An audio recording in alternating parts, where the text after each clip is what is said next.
السلام علیکم پیارے آقا۔ وعلیکم السلام عظیم الحق صاحب۔ جی فرماؤ، کیا کہتے ہیں عظیم الحق؟ پیارے آقا، خاکسار کا سوال ہے کہ حضور کو روزانہ ہزاروں کی تعداد میں انتظامی اور دعائیں خطوط موصول ہوتے ہیں، تو تمام خطوط حضور انور کے سامنے کس طرح پیش ہوتے ہیں، اور حضور اتنے مصروف رہنے کے باوجود بھی کس طرح ان خطوط کا ملاحظہ کرتے ہیں؟ آپ کو اس میری میز نظر آ رہی ہے اس وقت؟ اس میں فائلیں پڑی نظر آ رہی ہیں؟ جی ہیں 1 2 3 4 فائلیں پڑی نظر آ رہی ہیں، اور 5ویں میرے سامنے پڑی ہوئی نظر آ رہی ہے۔ ہیں بس یہ سارے خطوط ہیں۔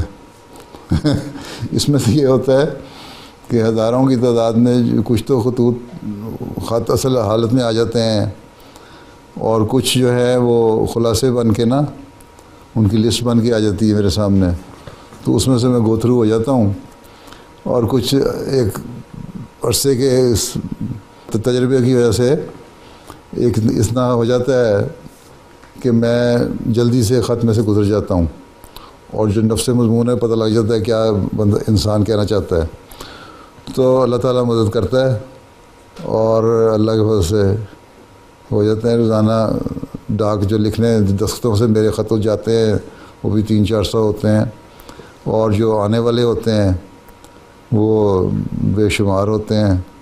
کچھ خلاصے آ جاتے ہیں، کچھ اصل حالت میں خط آ جاتے ہیں، تو ایسا تجربے سے پھر پتہ لگ جاتا ہے کہ کس طرح آدمی نے پڑھنا ہے، اس میں سے کس طرح سے گزرنا ہے۔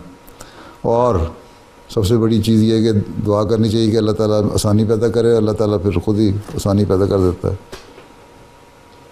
ٹھیک ہے؟ جی چلو پھر بیٹھ جاؤ۔